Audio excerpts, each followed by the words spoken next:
What is going on, guys? What is going on, 27 squad? Welcome back in to another video, and I just want to make a quick sort of update slash report for you guys, as Art Stapleton has announced on Twitter that the Giants are planning to sign free agent cornerback Ross Cockrell. Now, he is a very familiar face to the New York Giants, as he was one of the final trade acquisitions that Jerry Reese made, I believe, in 2017. That was Jerry Reese's last year. So he was able to pull in Ross Cockrell, and Ross Cockrell played fine for us. Given the circumstances in 2017, he actually played pretty decently well. As I pull up the stats here, he played in all 16 games. He actually started 9 of them, had 3 interceptions, and had 50 tackles for two tackles for loss as well. I can't find any passes. 11 passes defense. So he actually had a pretty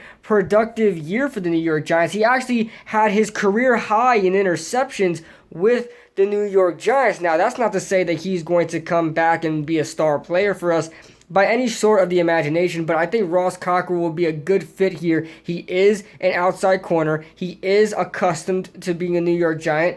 He's been a journeyman in the NFL. He's actually played with Pittsburgh, actually was a starter for Pittsburgh for quite a long time. In 2016, he started all 16 games. This is a guy that is relatively healthy. In his first year when coming out in 2014, playing with the Buffalo Bills, he only played 7 games, but he barely got any playing time. But if you look at 2015, 2016, 2017, and 2019, he's played at least 14 games in all of those seasons, and he started the majority of them.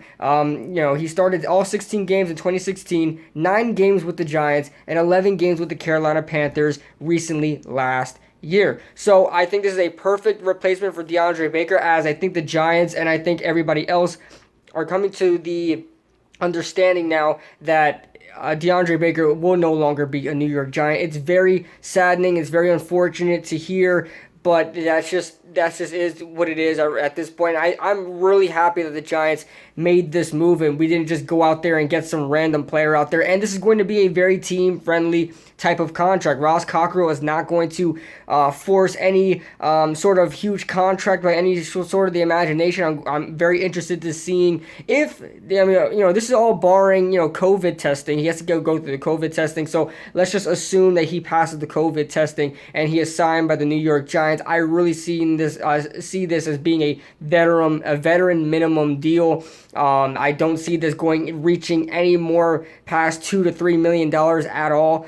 So this is going to be a very team-friendly contract, as opposed to maybe a guy like Dre Kirkpatrick, or maybe a guy of a higher tier like a Logan Ryan. So this is a very, very interesting signing. I'm actually very happy that the Giants went out, and it seems like they took their time with this. They could have went out and got anybody off the street, or just panicked, right? Hit the panic button and get Logan Ryan in here and not think about our cap situation next year. So this is a guy, like I said, coming from Carolina, coming from the Giants, coming from Pittsburgh, coming from Buffalo, has played pretty decently well in his career, and is a guy that's going to fill in and has starting potential. He started most of his career, okay? He doesn't sit on the bench. He doesn't do anything, all right? He doesn't sit there and do nothing. He's out there. He's being productive. He only has 7 career interceptions, but he's not a high tier player, and I think it is kind of notable that he reached his